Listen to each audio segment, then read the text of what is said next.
Hari ini kita melihat banyak orang yang pintar, betul? Kalau tahun 80-an masih jarang orang dapat gelar sarjana. Jarang masih itu sarjana. Kalau ada orang udah sarjana, wah hebat dia ya, sarjana dia. Kalau sekarang sudah banyak orang yang pintar, nggak langka lagi orang yang pintar sekarang. S1, S2, S3, nggak langka lagi. Dulu mungkin tahun 80-an, 90-an masih langka. Tapi kalau sekarang, nggak langka lagi. Tapi coba kita perhatikan. Beberapa tahun yang lalu, ada seorang dokter, pas di meja makan, sampai itu viral, ditampar seorang anak kecil.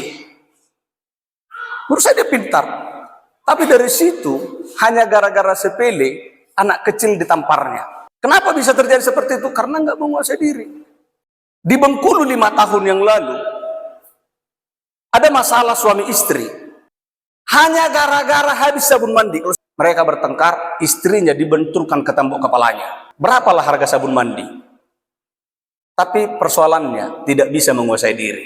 Tapi saya katakan, orang-orang yang memiliki pendidikan yang tinggi nggak langka lagi. Orang kaya pun nggak langka lagi sekarang. Yang langka sekarang adalah orang yang menguasai diri. Jadi saya rindu hidup orang Kristen kita ini, karena sekarang banyak orang Kristen, kita katakan Kristen, tapi kekristenan kita adalah kekristenan yang mati. Kekristenan yang mati. Tidak sedikit merdad di gereja atau pindah gereja hanya gara-gara tidak menguasai diri. Tidak sedikit saya temui pelayan bahwa sedang melayani merdadi. Intinya tidak menguasai. Ada apa rupanya di dalam diri kita ini? Kan gitu. Di dalam diri kita ini kan banyak sekali. Dalam Galatia pasal 5 ayat 19 sampai 21 coba kita perhatikan. Perbuatan daging telah nyata, yaitu percabulan, kecemaran, hawa nafsu.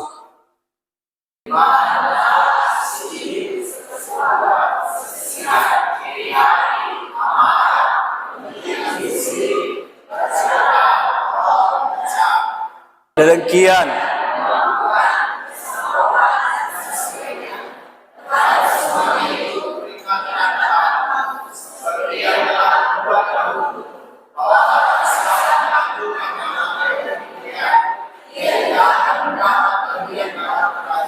memang bukan perkara yang gampang. Inilah yang ada di dalam diri kita semuanya. Baik terhadap saudara, tidak terkecuali kepada saya sebagai pendeta. Padahal kita akan berjuang mengikuti Tuhan, berjuang berdoa supaya kita mendapat bagian dalam kerajaan Allah. Karena kalau kita tidak mampu berjuang menguasai diri, berdoa pun nggak tenang. Saya harap kita sebagai orang Kristen jangan jadi manusia yang aneh. Amin.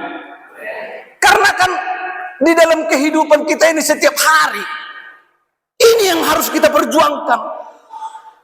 Bagaimana kita mau menikmati Tuhan berdoa? Kita mau menikmati Tuhan itu ketika kita berdoa. Nah, karena kan kuasalah dirimu dan jadilah tenang. Berdoa itu harus tenang. Tenang artinya kita menikmati. Nikmat sekali berdoa itu. Makanya orang yang menikmati berdoa, disitulah dia tanpa disadari bisa menangis berdoa kepada Tuhan. Lama kamu tangis itu Tuhan mertamiang? Pernah. Tapi kalau kita tidak ada dalam ketenangan, kita nggak akan nikmat berdoa. Karena di dalam setiap kehidupan kita ini banyak persoalan ini yang selalu berjuang kita sama-sama. Tapi ingat, kalau saudara sudah menikmati berdoa, tenang, menguasai diri, natabuan, doa kita nanti akan dijawab Tuhan.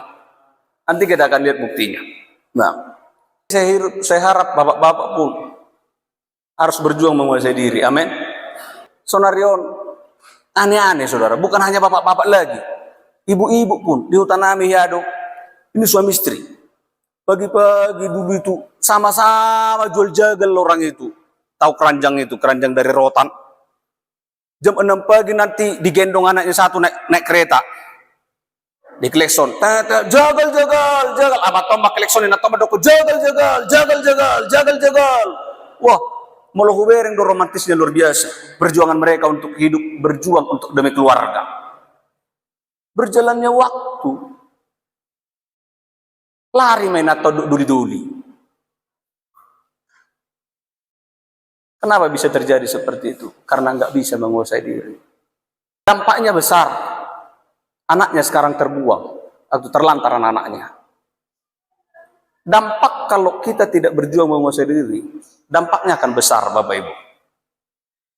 Nah, makanya Tuhan katakan, kalau kamu orang Kristen, kalau kamu mau jadi hidup, berjuang menguasai diri. Haleluya. Berjuang menguasai diri. Jadi suatu ketika ibadah pemuda, saya pas kunjungan malam minggu, dilempar tetangga kami gereja. Wah, dilempar gereja. Setelah dilempar, pemuda lapor, Om, tadi tetangga ini lempar gereja kita. Kenapa? Saya nggak tahu. Saya jumpai malamnya itu. Memang ngelubi hampir 60 tahun lah. Amang, puasa dilempar hamu gereja. Tangis si mana? Si mau di sini amang. Inna. Si mau di sini amang inna. Baik, alang tangis si mana? Karena dia menangis. Iyalah, pikirku. Tapi jangan ganggu lagi gereja amang ya. Iya. Wah, malam minggunya lagi. Memang tantangannya selalu ada. Malam minggunya lagi, dilempar lagi. Roh musik. Ale nggak naik di ubun-ubukon. Udah mulai keras ini. Wah, kenapa lagi dilempar? Lempar. Pergi kami dengan istri lagi ke situ. Kenapa, Mang? Tangis lagi dia. Si polisi dua Mang katanya lagi. Iya. Ketiga kali. Tapi itulah di situ. Nggak damai lagi hatiku. Suatu ketika lagi, beberapa minggu kemudian, dipagarilah batas itu dengan batang ubi. Dipagari. Adalah ceria sekolah minggu. Anak-anak di gereja kita di sana ramai ratusan. Dia ambil ini, dibuat pedang-pedangan. Anak-anak yang mengambil, aku yang dimaki-maki. Pas saya di dapur. Semualah kata-kata binatang disampaikan sama aku. Maaf, karena udah dongkol hatiku, saya tidak hojo si bajitan. Iya, biar tako dulu si bajitan. Buka bajuku, betul. Buat parang. Iya. Gua ambil pendeta ini. Nah, kalau sudah emosi kan, roh itu lupa. Gua ambil parang. Manggo mati mau penjara terjadi mak gitu. Nah, udah pahala saya saudara. Anak-anak yang mengambil aku udah pahala. Dia yang memagar. Nah, dia pagar itu. Gua ambil parang. Datang istriku, dipeluknya lah aku. Nangis istri saya. Pak, nyerah situ. Nangis dia. Nangis. Tadinya ini udah panas dari kepala sampai telapak kaki. Mulai mereda, mulai mencair.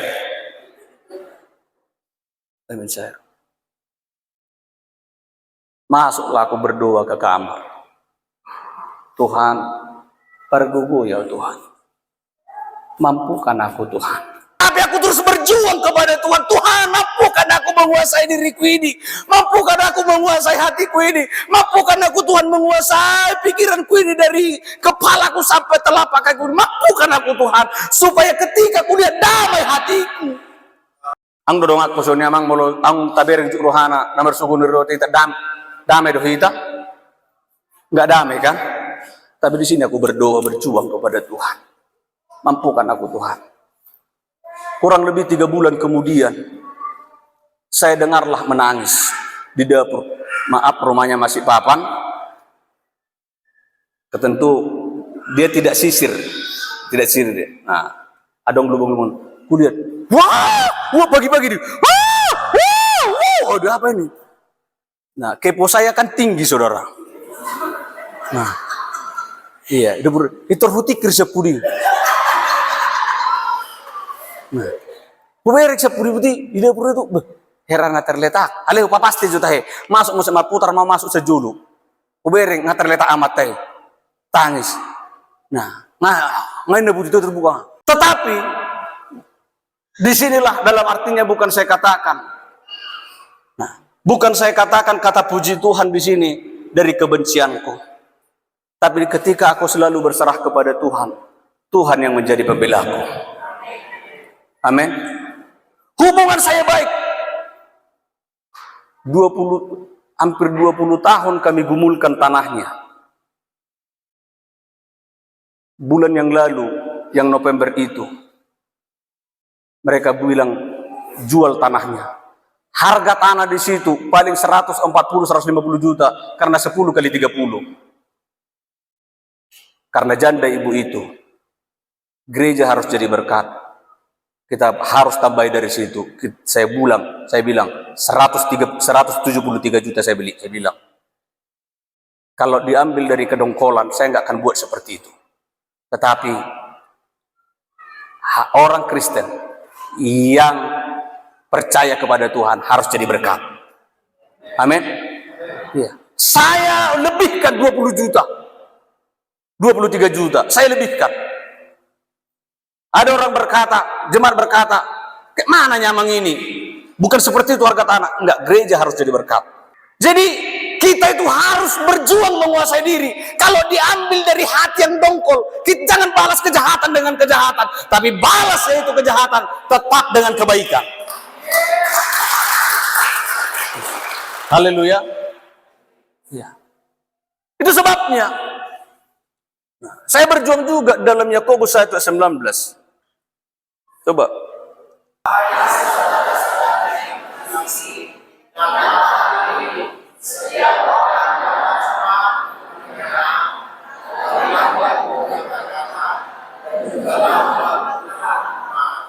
Lambat untuk marah. Karena orang yang marah itu adalah orang yang tidak bisa berjuang menguasai diri, saudara.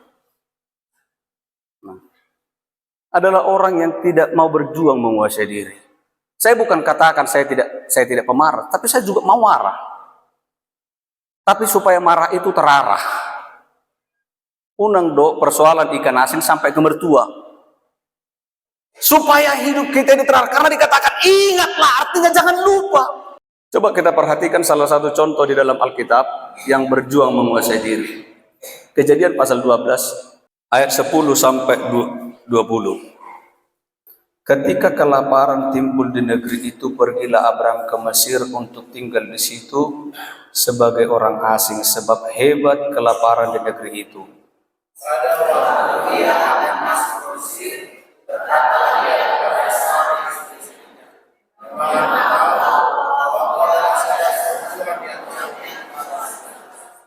apabila orang Mesir melihat engkau, mereka akan berkata, itu istrinya. Jadi mereka akan membunuh aku dan membiarkan engkau hidup.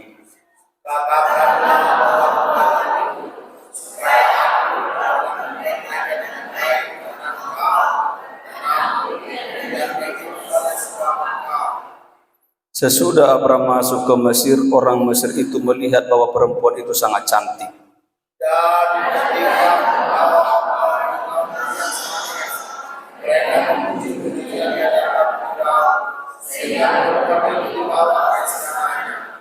Firaun menyambut Abram dengan baik-baik karena ia mengingini perempuan itu, dan Abram mendapat kambing domba, lembu, sapi, keledai jantan, budak laki-laki dan perempuan, keledai betina dan unta.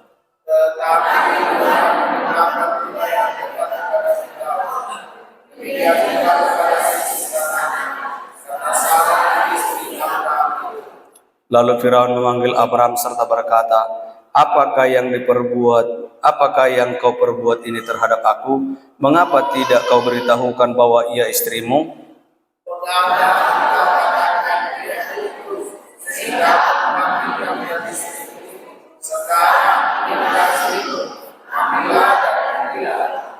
Lalu Firaun memerintahkan beberapa orang untuk mengantarkan Abram pergi bersama-sama dengan istrinya dan segala. Nah, kita praktekkan dulu. Abraham ini kan dia tinggal di Ur Kasdim, Tuhan suruh keluar. Nah, sampai mereka di tanah Negeb terjadi kelaparan yang hebat. Saya Pak bisa panggil bapak yang pakai kacamata dengan ibu? Itu istrinya Pak? Bisa maju ke depan? Contoh? Iya. Dengan ibu siapa Bu? Nina. Nina, ibu Pak? Roni Mangunsong, ya. Ini kan kira-kira seperti ini perjalanannya Abraham itu. Mereka tinggal di tanah Ur Kasdim. Tuhan yang menyuruh keluar. Sampai mereka berjalan sampai di tanah Negeb. Terjadi kelaparan yang sangat begitu hebat. Jalan satu-satunya untuk menyambung hidup harus mereka berangkat ke Mesir. Dan di Mesirlah ada makanan. Tetapi mereka berkata, Abraham berkata kepada istri Sarai, saya nggak tahu mereka apa panggil papi mami, atau panggil yang pasti Abraham berkata, Sarai, jangan, kita akan pergi ke Mesir, tapi jangan kamu kasih tahu suamimu, aku dibunuh. Sarai berkata iya. Nah, sampai di tanah Mesir, di situ masuk ke tanah Mesir, semua pegawai-pegawai daripada Firaun melihat Sarai ini sangat cantik. Nah, dan sampai di sana dia bilang, ini itoku, kira-kira kan seperti itu. Ini itoku. Wah, langsung mereka nempel, cocok ini untuk Firaun. Kira-kira seperti itu. Cocok ini untuk Firaun. Nah, kira-kira seandainya sama ibu lah dulu Abraham dan Sarai. Kalau sama ibu seperti itu, bagaimana kira-kira? Ini udah mau diambil Firaun. Menolak ya. Nah, iya terima kasih lah. Ya Pak ya. Nah. Tapi berbeda dengan Abraham dan Sarah ini. Sarah, hal yang wajar kalau dia berkata, jangan dulu kepada suami, kepada Tuhan. Padahal kan Tuhan yang menyuruh. Kenapa Tuhan terjadi seperti ini? Kenapa kami harus lapar? Sarah nggak ada berkata kepada suaminya Abraham, Abraham apa maksudmu? Lihat ini, aku mau diambil Firaun mau jadi istrinya. Mau kau jualnya aku? Kalau nggak pulangkanlah aku. Bisa nggak Sarah berkata seperti itu? Sangat bisa. Nah, tetapi di tengah-tengah perjuangan seperti ini, Sarah saudara berjuang menguasai diri. Dia tidak marah kepada Tuhan dan tidak marah kepada Abraham. Sebagai seorang perempuan, waktu aku aja pacaran dengan istriku, karena sering kutanya dan karena sering kubonceng, dia pun udah tahu, oh ini suka sama si Panjaitan, ini suka sama aku. Waktu Firaun memberikan kambing, domba, lembu, unta, itu kan luar biasa. Itu belum jadi istrinya.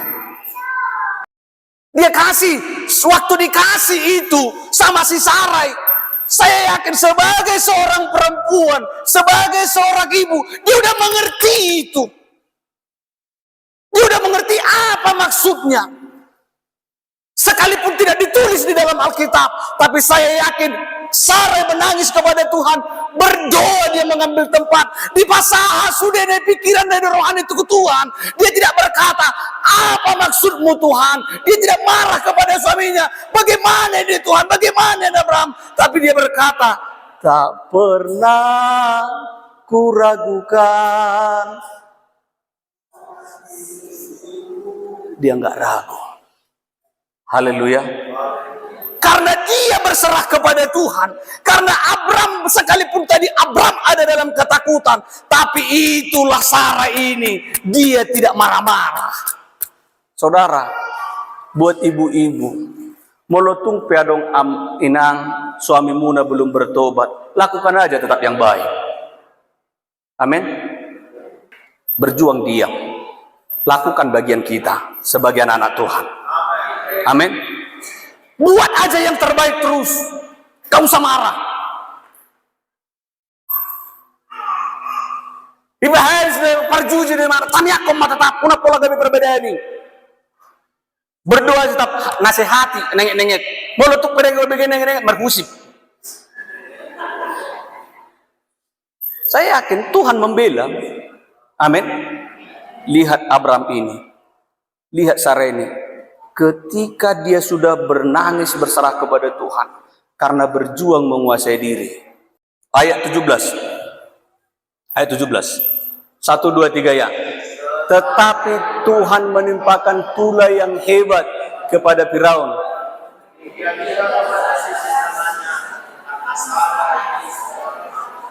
Karena Sarah, bukan karena Abram.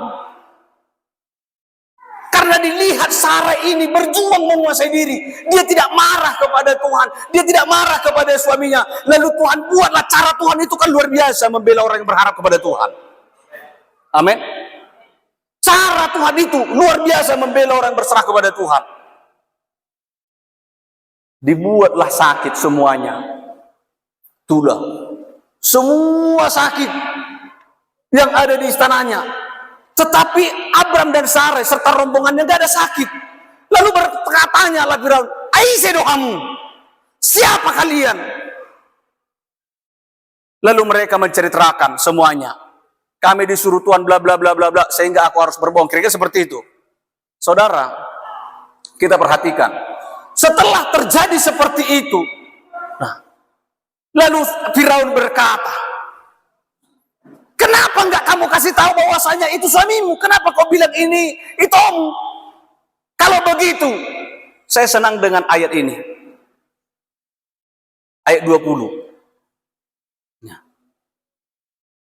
Lalu Firaun memerintahkan beberapa orang untuk mengantarkan Abram pergi bersama-sama dengan istrinya dan segala nang dilian nanakingani buamona atau buamon, jangan-jangan pasti ditambahi lagi. Bawalah ini, pergilah kalian. Artinya, orang yang menguasai diri akan pulang dengan sorak-sorai. Tadinya tangisan air mata karena kesusahan. Tetapi kalau kita berjuang dengan menguasai diri kita kepada Tuhan, maka tangisan kita akan diubah dengan tangisan sukacita. Pulang membawa berkas-berkas, dibawa domba, dibawa kambing, dibawa unta. Karena apa? Karena menguasai diri. Jadi Bapak Ibu Saudara, berjuanglah kita menguasai diri. Hanya orang yang menguasai dirilah mampu menerima ayat firman Tuhan dalam 1 Korintus pasal 10. Pencobaan-pencobaan yang kamu alami adalah pencobaan-pencobaan yang biasa. Amin. Hanya orang yang menguasai dirilah. Tapi saya mau katakan, sampai saat ini, saya katakan tadi itu, bukan saya katakan sudah hebat. Saya pun sebagai hamba Tuhan berjuang. Amin. Nah, kita akan dibela Tuhan. Lihat ini Sarah karena dia berjuang menguasai diri. Dibela Tuhan dia tetap. Dilihat Tuhan tetap. Oh ternyata ini. Dia bisa berjuang menguasai diri. Enggak mundur dia. Dia tetap berkata kalau sudah muncul adanya zaman Yesus itu. Sekali Yesus.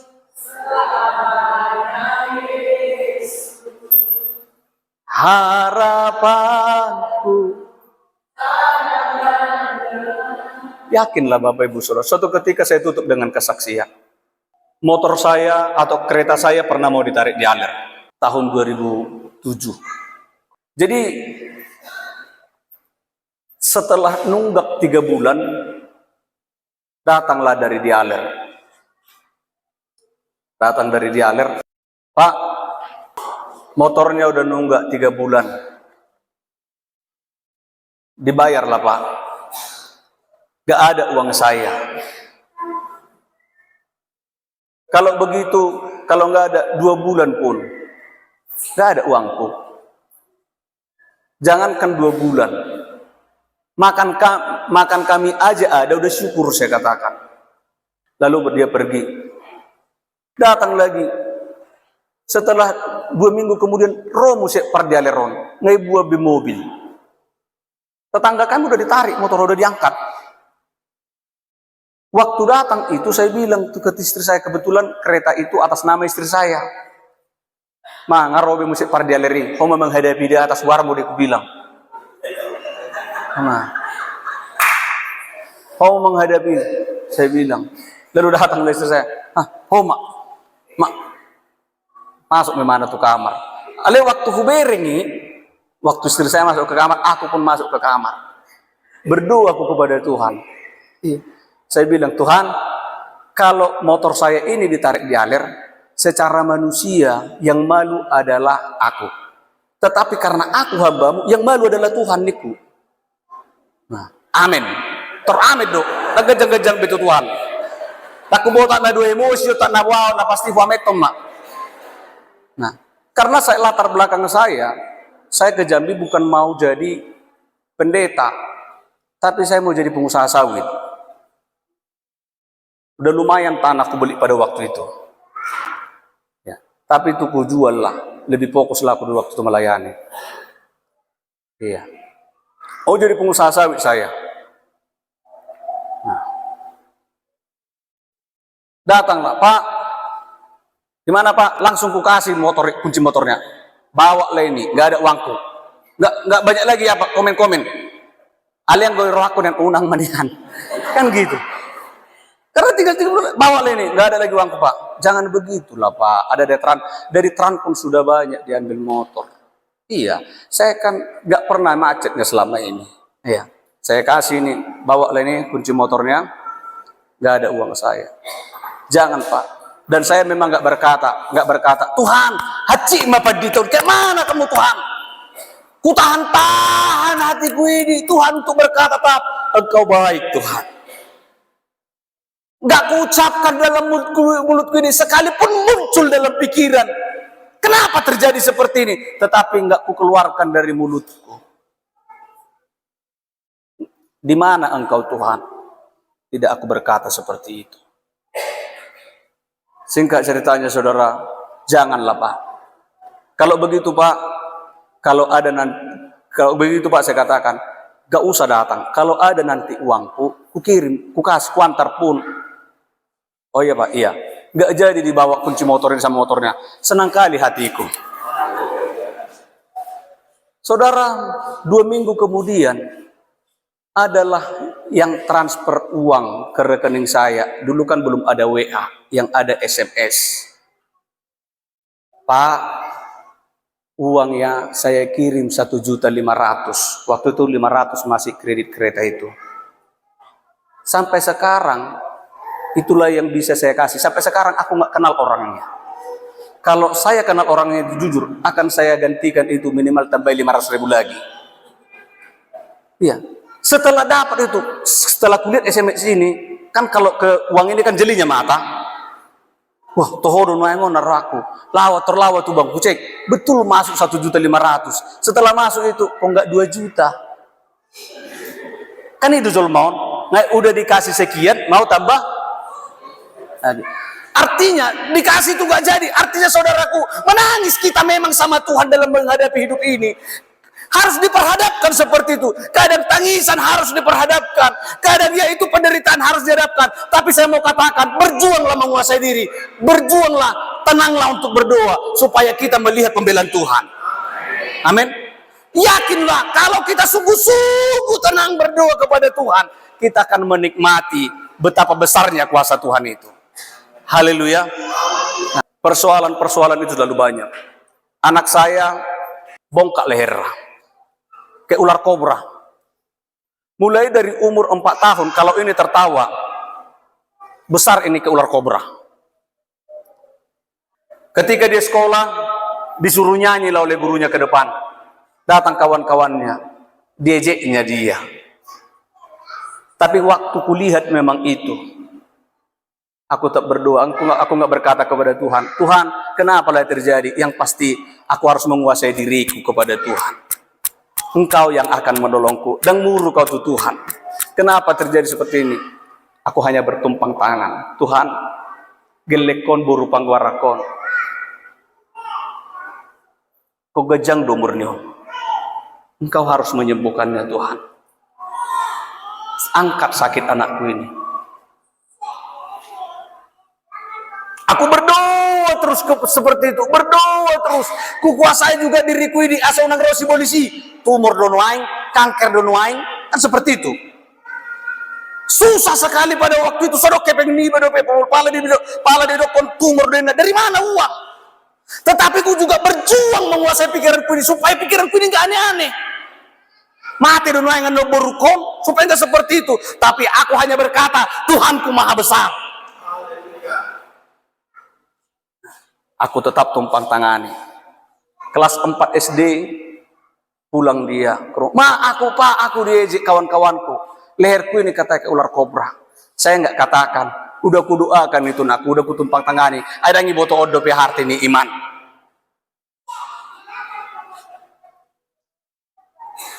Saya lihat kembang seperti ini. Tapi kelas 6 SD. Saya nggak tahu kapan itu dioperasi oleh Tuhan. Yang pasti kulihat ketika anakku itu menyanyi, ketika anakku itu tertawa, ketika anakku itu capek, dan adong be kelihatan bengkaknya. Yang pasti, yang ku tahu, yang pasti anakku sembuh. Kapanpun itu dioperasi, tanggal berapa, yang pasti hilanglah sakitnya. Dak ku boto na diga ni dia Tuhan. Wah, kulihat butuh, jangan dong be. Gak ada lagi. Itu sebabnya kuasailah diri kita. Amin. Molotuk berjuanglah menguasai diri. Sekali lagi kita baca sama-sama 1 Petrus 4 ayat 7 tadi itu. Kesudahan segala sesuatu sudah dekat. Karena itu kuasailah dirimu dan jadilah tenang supaya kamu dapat berdoa. Jadi kita akan bisa sama-sama menikmati doa kepada Tuhan. Amin. Jadi sekali lagi percayalah, Tuhan itu dahsyat bagi orang yang percaya. Tuhan memberkati. Demikian firman Tuhan. Saya serahkan kepada Bapak Gembala. Haleluya, haleluya. Kalau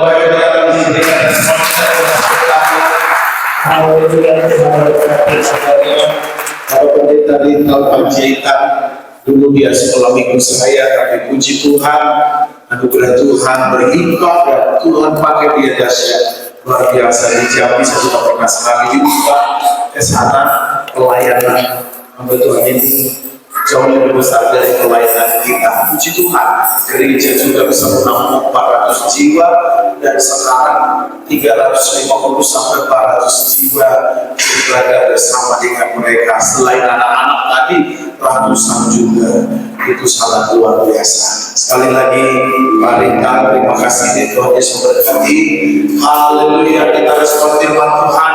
Kita bangkit berdiri bersama-sama Bapak Ibu. Haleluya, bagi Tuhan.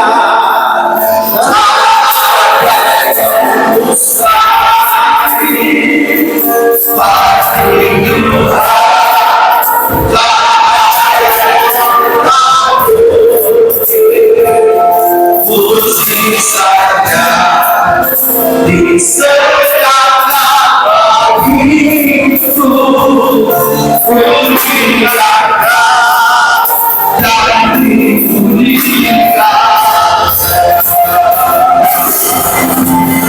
bagi Tuhan.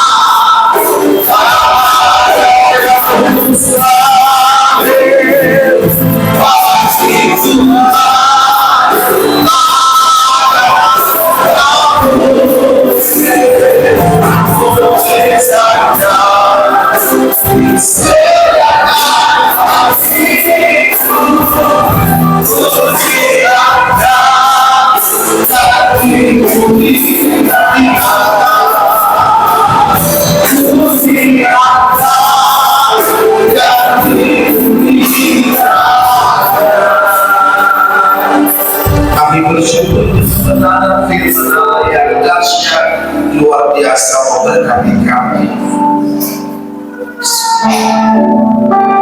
Kami diberkati lewat firman. Terkadang dalam hidup kami sulit menguasai diri kami. Tapi firman hari ini memberkati kami. Mampukan kami Tuhan menguasai diri kami. Amin ya Tuhan. Supaya kami bisa tinggal tenang dan kami bisa berdoa dengan benar. Ampuni kami Tuhan, tatkala kami dalam hidup kami sehari-hari kami kurang mampu menguasai diri kami, menguasai pikiran hati kami, emosi kami. Roh Kudus tolong kami. Amin. Sehingga kemenangan menjadi milik kami. 2024 besar, dahsyat, luar biasa akan kami alami.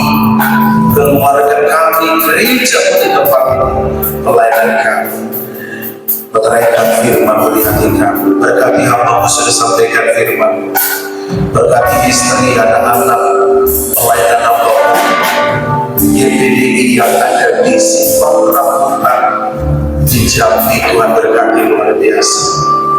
Didoakan sebentar dengan persembahan kami memberi dengan senang hati yang terbaik bagi Tuhan. Haleluya. Amin. Silakan.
cita-citaku.